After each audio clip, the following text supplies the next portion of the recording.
Hi hello ಎಲ್ರಿಗೂ ನಮಸ್ಕಾರ. ಎಲ್ಲರೂ ಹೇಗಿದ್ದೀರಾ? ಎಲ್ಲರೂ ಚೆನ್ನಾಗಿದ್ದೀರಾ ಅಂತ ಭಾವಿಸ್ತೇನೆ. ನಾನು ನಿಮ್ಮ ಪ್ರೀತಿ.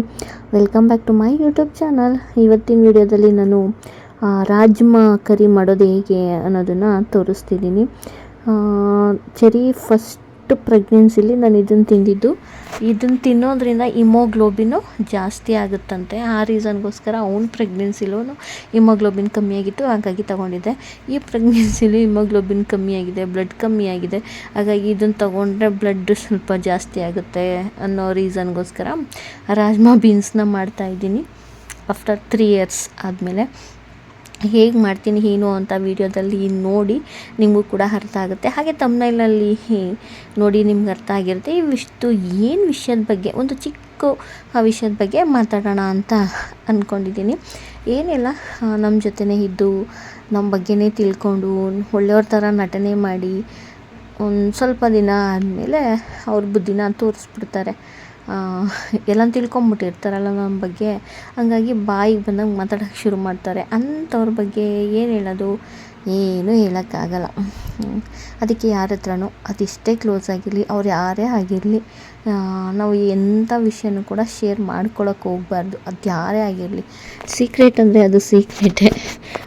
ಒಬ್ಬರಿಂದ ಇನ್ನೊಬ್ರಿಗೆ ಗೊತ್ತಾಯಿತು ಅಂತ ಹೇಳಿದ್ರೆ ಅದು ಸೀಕ್ರೆಟ್ ಆಗೋಕ್ಕೆ ಸಾಧ್ಯನೇ ಇಲ್ಲ. ಯಾರೋ 100ರಲ್ಲಿ ಒಬ್ಬರು ಒಳ್ಳೆಯವ್ರು ಇರ್ತಾರೆ. ಆ ಥರ ಹೇಳಿದ್ದನ್ನ ಇನ್ನೊಬ್ರಿಗೆ ಹೇಳಿದೆ ಅಥವಾ ಹೇಳ್ದವ್ರಿಗೇ ಅದನ್ನು ತಿರುಗಿಸಿ ಹೇಳಿ ನೋವಿಸ್ದೇ ಇರೋರು ಯಾರೋ ಒಬ್ಬೊಬ್ರು ಇರ್ತಾರೆ ಅಷ್ಟೇ. ಬಟ್ ಇನ್ನೆಲ್ಲರೂ ಆ ಟೈಮ್ ಬಂದಾಗ ಅಥವಾ ಜಗಳ ಆಡಿದಾಗ ಇನ್ನೇನೋ ಮಾಡಿದಾಗ ಅದನ್ನೆಲ್ಲನ ತೆಗೆದು ನಮಗೆ ತುಂಬ ನೋವು ಮಾಡ್ತಾರೆ. ಸೊ ಅಂಥವರೇ ಜಾಸ್ತಿ. ಏನು ಮಾಡೋದು? ಹಂಗೆ ಮಾಡಿದಾಗ ಅವ್ರ ಯೋಗ್ಯತೆಯೇ ಅಷ್ಟು. ಅವ್ರ ಯೋಗ್ಯತೆ ಗೊತ್ತಾಗ್ಬಿಡುತ್ತಲ್ಲ, ಅವ್ರನ್ನ ಬಿಟ್ಟು ಸುಮ್ಮನೆ ಇದ್ಬಿಡಬೇಕು. ಅವ್ರು ಮತ್ತೆ ಅಂತಿದ್ದಾಗ ನಾವು ಅವ್ರಿಗೆ ತಿರುಗಿಸಿ ಕೊಡಬೇಕು. ಅವ್ರಿಗೆ ಯೋಗ್ಯತೆಯೇ ಇಲ್ಲ ನಮ್ಮ ಬಗ್ಗೆ ಮಾತಾಡೋದಕ್ಕೆ. ನಟನೆ ಮಾಡ್ಕೊಂಡು ಬದುಕ್ತಿರ್ತಾರೆ. ಎಲ್ಲ ತಿಳ್ಕೊಂಡು ನಮಗೆ ರಿವರ್ಸ್ ಹೊಡೆದಾಗ ನೀವು ತಿರುಗಿಸಿ ಅವ್ರಿಗೆ ಸರಿಯಾಗಿ ಹೇಳಬೇಕು. ಅವರು ಚಪ್ಪಲಿ ಧೂಳಿಗೂ ಕೂಡ ಸಮ ಇರಲ್ಲ. ಯಾರು ತಿಳ್ಕೊಂಡು ಇನ್ನೊಬ್ಬರ ಬಗ್ಗೆ ಮಾತಾಡ್ತಾರೆ ಅಂಥವ್ರನ್ನ ಎಲ್ಲಿಡಬೇಕು ಅಲ್ಲೇ ಇಡಿ.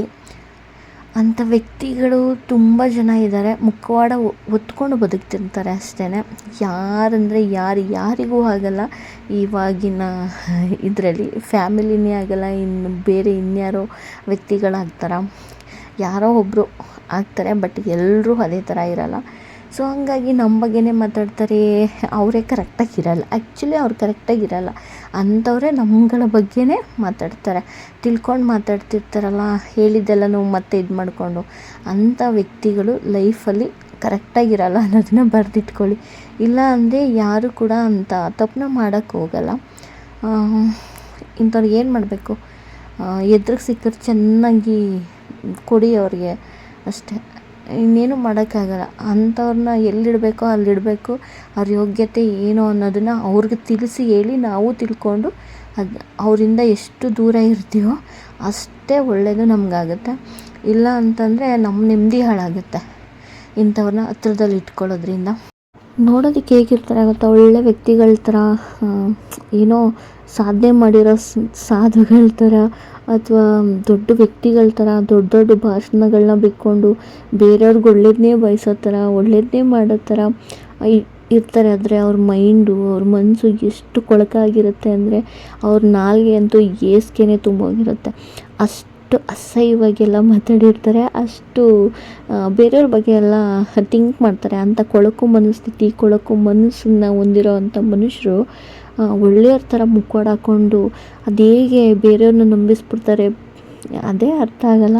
ಅವರ ಆ ಥರ ಮಾತಾಡಿದಾಗಲೇ ಗೊತ್ತಾಗೋದು ಈ ವ್ಯಕ್ತಿ ಈ ಥರನ, ಇವರೇನ ಅವರು ಅನ್ನೋ ಥರ ಅನಿಸ್ಬಿಡುತ್ತೆ.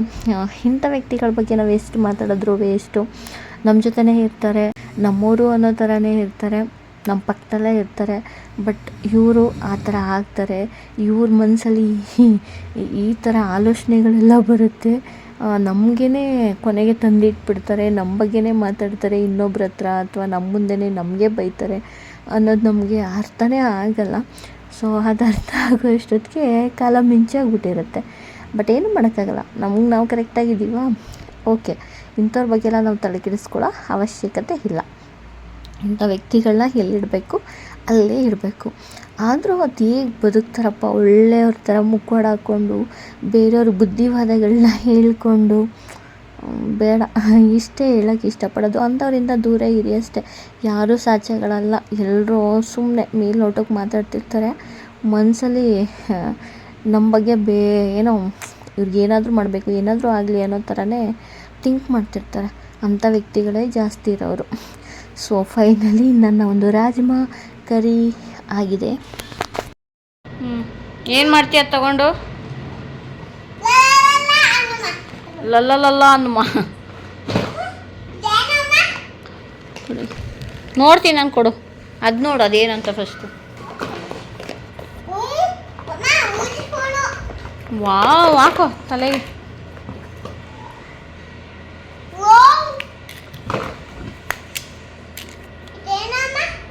ಇದು ಏನೋ ಗೊತ್ತಿಲ್ಲ.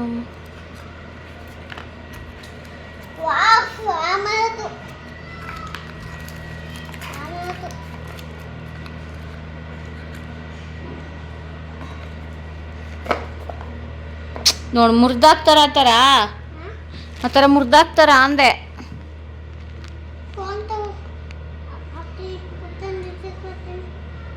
ಏನು ಮಾಡ್ತೀಯ?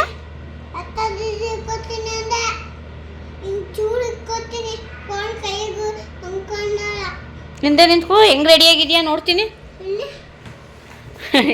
ಅವನೇ ಶೂ ಹಾಕ್ಕೊಂಡು, ಅವನೇ ಪ್ಯಾಂಟು ಟೀ ಶರ್ಟ್ಸು ಎಲ್ಲ ಅವನದೇ ಸೆಲೆಕ್ಷನ್ ಬಟ್ಟೆ ಹಾಕ್ಕೊಂಡು ರೆಡಿಯಾಗವನೆ.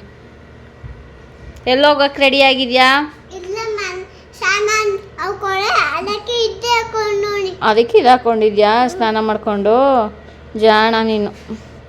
ಇದು ನನಗೆ ಹಾಕೋಕ್ಕೆ ಭಯ, ಕತ್ತಿಗೆ ಮುಲ್ಕೊಂಬಿಡ್ತಾನೆ ಅಂತ. ನಾನೇನು ಅವನು ಒಂದು ದಾರನೂ ಹಾಕಿಲ್ಲ ಹುಡ್ತಾಗಿಂದ.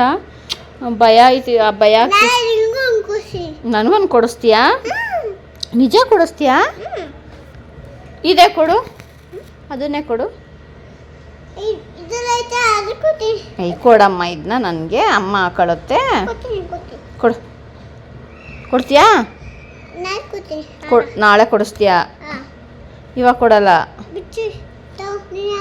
ಪರವಾಗಿಲ್ಲ, ಹಾಕೋ. ನಂಗೆ ಬೇಡ, ಹಾಕೋ ನೀನು. ಬಿಚ್ಚಿ ಎತ್ಬಿಟ್ಟು ಇಟ್ಬಿಡ್ಲಾ? ಬೇಡವಾ? ಯಾಕೆ ಮತ್ತೆ ಪಪ್ಪನ ಹತ್ರ ಯಾಕೆ ಬಿಚ್ಚಿಸ್ಕೊಂಡೆ?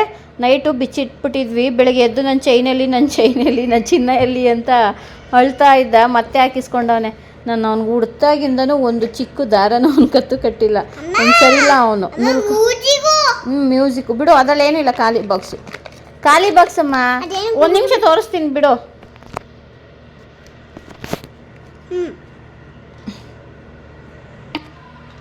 ಮಾಡ್ತೀಯಾ? ಅದು ಆ ಥರ ಹಾಕ್ಕೊಡೋದಾ? ಹಿಂದೆ ನಿಂತ್ಕೋ, ಕಾಣಿಸ್ತಾ ಇಲ್ಲ. ವಿಡಿಯೋ ಮಾಡಿ ಒಂದೇ ತಾನೇ ಮಾಡ್ತೀನಿ. ಹಿಂದೆ ಹೋಗ್ಬೇಕು ನೀನು.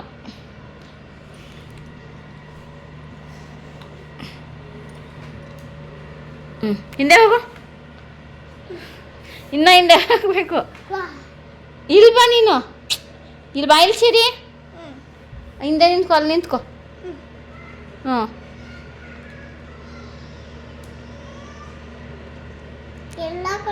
ಅಯ್ಯಯ್ಯೋ, ಅದು ಅಲ್ಲಿ ಹಾಕೋದಲ್ಲ, ಇದು ಕಿವಿಗೆ ಹಾಕೊಳ್ಳೋದು ಕಣೋ.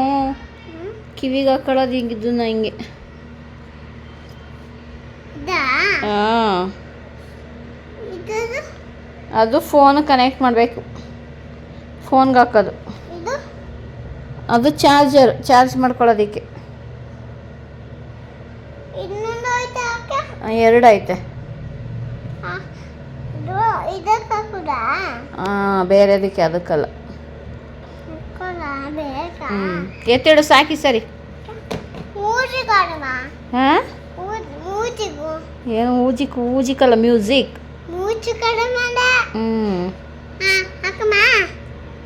ಅದೆಲ್ಲಿ ಕಲ್ತ್ಕೊಂಡು ಯಾಕಮ್ಮ, ಹೋಗಮ್ಮ, ಬರಮ್ಮ ಅಂತೀಯಲ್ಲ. ಈಗ ಇಲ್ಲಿ ನಿಂತ್ಕೊ ಒಂದು ನಿಮಿಷ. ನೀನು ಅಮ್ಮ ಹೇಳಿದ ಮಾತು ಕೇಳಲ್ವ ನೀನು? ಡವ್ ಮಾಡ್ತಾನೆ, ಭಾರಿ ಮುತ್ತುಗಿತ್ತೆಲ್ಲ ಜೋರ ಕೊಡ್ತಾವನೆ, ಹೇಳ್ದಂಗೆ ಕೇಳಲಿ ಅಂತ. ನಾನು ಪಾತ್ರೆ ತೊಳಿಬೇಕು ಈ ಸರ್. ಆಟ ಆಡು, ಹೋಗಿದ್ದು ಬರ್ತೀನಿ ನಾನು. ಆಟ ಆಡ್ತೀಯಾ? ಅಲ್ಲಿ ನಿಂತ್ಕೊ, ಒಂದು ಫೋಟೋ ತಗೋತೀನಿ ನಿಂದು. ಹಿಂದೆ ಹೋಗಿ, ಇನ್ನೂ ಸ್ವಲ್ಪ ಹಿಂದೆ. ಇನ್ನೂ ಹೋಗ್ಬೇಕು. ಇನ್ನು ಹೆಂಗೆ ರೆಡಿಯಾಗಿದೆ ನೋಡಿ ಬೇಬಿ. ಅದೇ ರೆಡಿಯಾಗಿರೋದು, ನಾವು ರೆಡಿನೇ ಮಾಡಿಲ್ಲ. ಸೂಪರ್ ಬಂಗಾರ, ಸೂಪರ್ ನೀನು.